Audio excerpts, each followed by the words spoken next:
up? Ngayon, nandito ako sa Imus Cathedral. Ayan po. Nakasimbahan ng Imus ako. Ngayon, ililibot ko kayo dito sa Christmas Village sa Imus. Napakasaya ngayon dito. Ngayon, ipapakita ko muna sa inyo yung Imus Cathedral kung saan ako sumimba.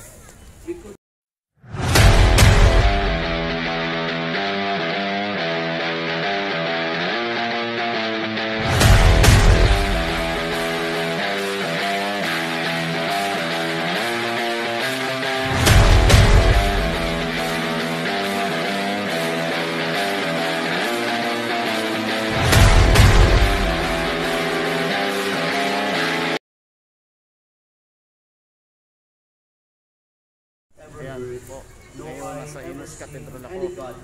Ngayon po, ipapakita ko sa inyo Christmas Village dito sa Imus, Cavite. Ayan po. Tara, tayo maglakad-lakad para maipakita ko sa inyo ang napakagandang Christmas light dito sa bayan ng Imus, Cavite. Ayan. Malapit na po tayo. Ayan. Ayan po, kita nyo naman, napakaganda ng Pasko talaga rito. Pinakamasayang Pasko rito sa Imus. Ayan. Ngayon papasok tayo sa loob. Ayan po.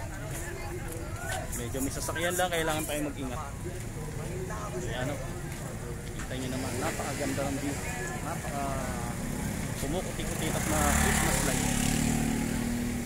Ayan po, tatawid lang po tayo para tayo makapasok sa loob. Ayan po. Ayan, palapit na ako. Ayan yung pinaka, dito na ako sa may ano, napakaganda ng pagkakadesign ng Christmas light.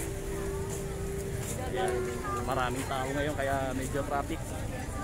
Ito ang pinaka-paboritong pasyon araw ng kapasukan. Ayan po, yung giant Christmas tree nila. Ito nyo naman. Tara, libot-libot tayo.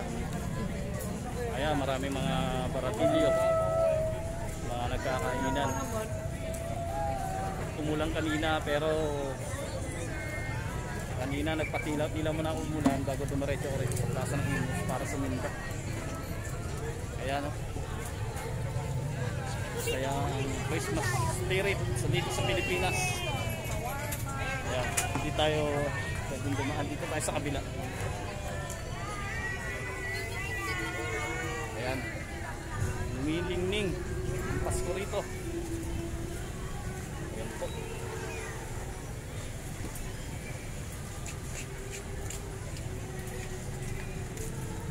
Ayan, mga idol. Ayan, talagang umikinang na Christmas light. Ayan o.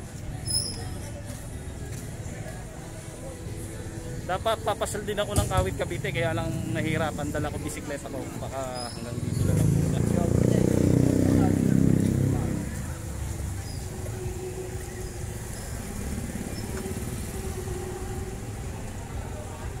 Ayan, yung bilin. Ayan yung bilin nila.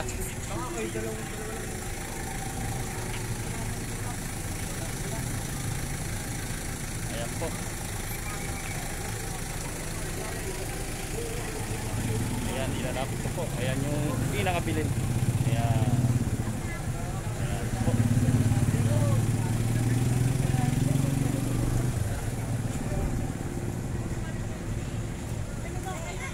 Ayan.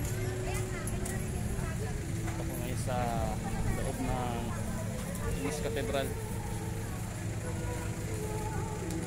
Ayan po. Ayan yung plaza ng Imus.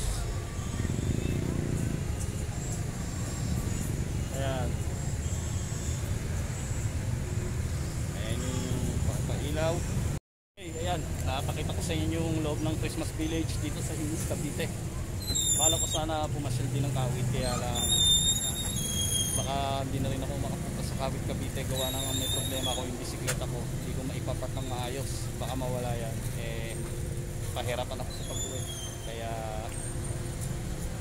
na lang muna.